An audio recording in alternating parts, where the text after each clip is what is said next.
The 2024 European elections are fast approaching, and the citizens of the 27 EU member states will vote to elect the next 720 members of the European Parliament. Recent polls have shown that far-right parties are expected to gain more votes compared to previous elections. While this is not the first European election in which these parties make it into the Parliament, this time they could gather more votes than ever before.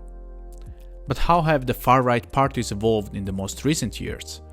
Are they still as Eurosceptic and critical of the EU as they used to be? Are they a united force, and how will they be able to impact EU policy?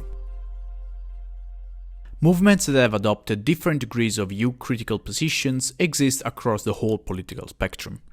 The Slovak left-wing nationalist party's mayor of Prime Minister Robert Fico is an example of a leftist movement that adopted a EU critical position. Another one is German economically left-leaning and socially conservative Sarah Wagenknecht Alliance. However, the majority of these EU-critical movements are more often found on the far-right political spectrum than in any other segment. This is due to their emphasis on nationalism, anti-immigration sentiments, and a preference for strong national sovereignty over supranational governance. Possibly the most extreme example is the case of Brexit, but not only parties like UKIP in the United Kingdom have campaigned for their country to leave the EU. Other far-right movements such as Geert Wilders' Party for Freedom in the Netherlands and Marine Le Pen's National Rally in France have also voiced the desire to leave the Union. Currently, according to experts, the idea of leaving the European Union doesn't seem as popular as it used to be for some of these parties. But how have the far-right and EU-critical positions changed over time? So Eurosceptic movements are as old as European integration itself. If we go back into the history of the European Union and the European communities, there were Eurosceptics in the 1950s, they were prominent in the 1970s too. So in that respect, Euroscepticism is not new. But things changed, I argue, in my book Circle of Stars, A History of the EU and the People Who Made It, around about the time of the Maastricht Treaty signature.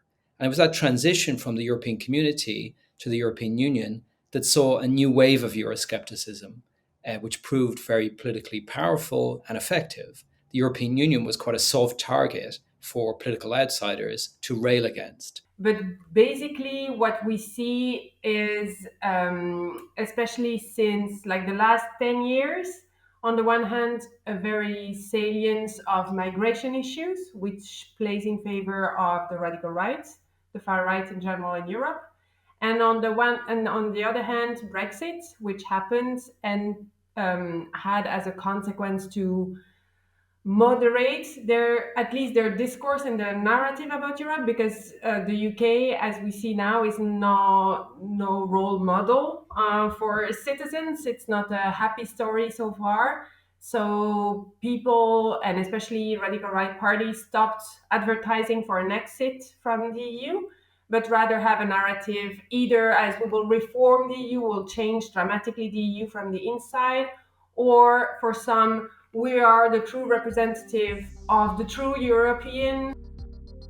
While far-right and Eurosceptic parties have received considerably more support in the polls in recent years and have been represented in national governments more often since the 2000s, experts say that they remain a disunited front.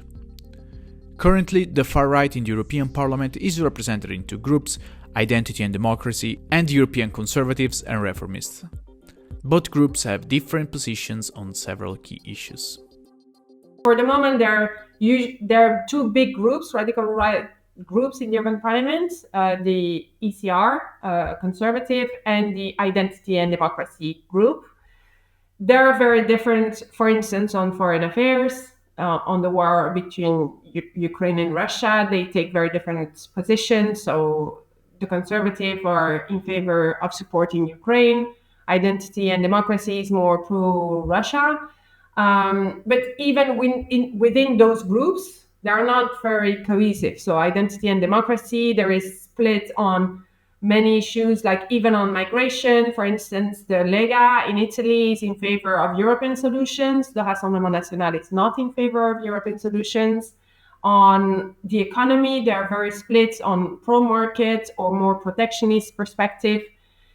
So in Europe, if you want to have an influence beyond the rhetoric you need to be, you need to make compromise on the one hand, and you need to be cohesive within your own party family.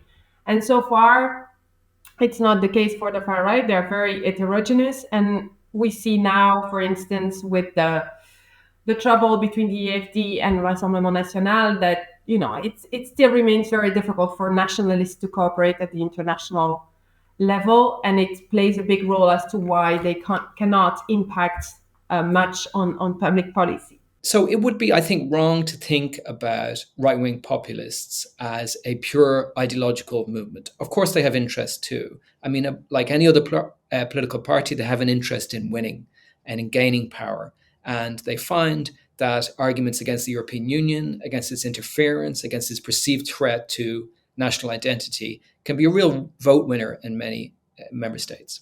In terms of what they actually do when they get into power, I think that's a different story.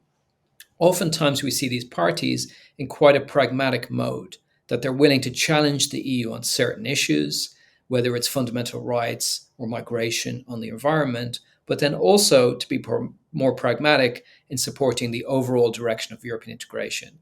And we see this with Viktor Orban, the Hungarian Prime Minister. He often hits the headlines for opposing action in particular areas, whether it's supporting Ukraine's membership of the EU, for example, but he's also someone who works with the EU consensus.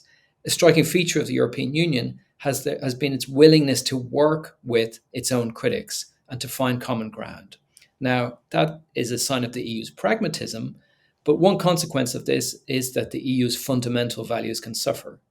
It's the EU's commitment to fundamental rights, the rule of law, and democracy, which can often find itself diminished as a result of these bargains that it makes with right-wing populist politicians. According to our interviewees, the far right in the EU toned down most of its Eurosceptic sentiments in the years after Brexit. While they vowed to dramatically change the European Union, far-right parties demonstrated a lack of cohesion as an ideological group and have also shown pragmatism on some occasions. However, as Professor Hodson told European Newsroom, the far-right managed to influence policies on migration and the environment over the years and brought European institutions to some compromises that go against fundamental values of the EU itself. The upcoming elections and subsequently the presidency of the Council of the European Union for Hungary and its far-right government will be critical to assess the far-right's evolving stance and its impact on the European Union's policies and values. Follow the European Newsroom to find out more.